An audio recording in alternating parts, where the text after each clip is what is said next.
This is 180 Conversations, with tens of millions of LinkedIn invites, emails going out each and every single week.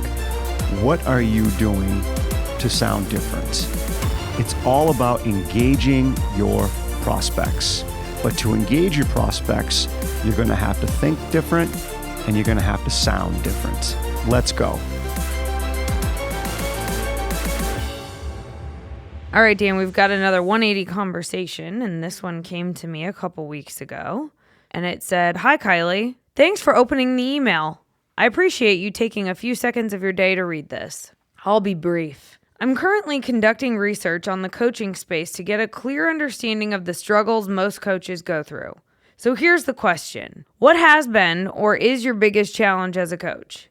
This information is to help myself and others better understand the coaching profession and what it takes to succeed. I know you must be asking yourself why.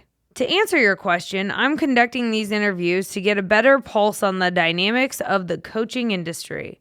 The insights that I gain through this study will allow me to make data-driven decisions as I continue to expand my service offering to better serve my clients. Any insights you provide will be greatly appreciated. In exchange for your help, I'll create a report once the interviews are over, and I'll send over a copy to you so you can use it to grow your own business as well as identify possible problems that may arise. Thank you in advance for your help. Bob." What didn't you like about it, Kiley? A lot. Okay. Do you want me to share your response or do you want to read your response? You can read my response. So for our listeners, this was Kiley's response. Make sure you use a lot of attitude. I don't know if I know how to do that. So Kiley's response was, "This wasn't brief. You have no credibility. You're emailing from a Gmail account with no credentials on your title or company. You likely want to know my biggest challenge so you can pitch me something. No thanks. Your why behind this is self-serving and not helpful to me. Please take me off your list." That was a brief response. I don't know what is happening out there right now, but I do know that for our listeners, this is what's causing so many of them to struggle and to experience the frustration of not being able to engage or get a hold of anybody.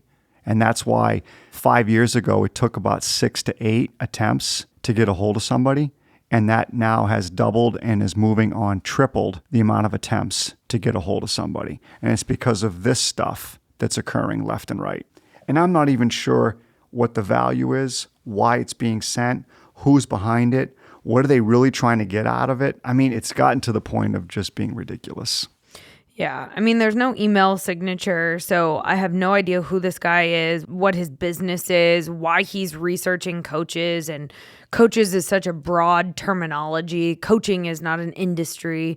There's plenty of different industries out there with different coaches. We're not all the same. We don't have the same struggles. I mean, nothing he said was specific enough to know he cared about my business. It was all very vague and repetitive and not brief. So his first statement was, "I'll be brief," and he lied.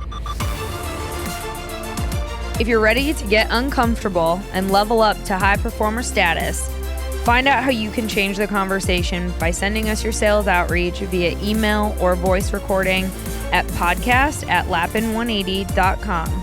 We're going to anonymously share these with our listeners and offer feedback for you.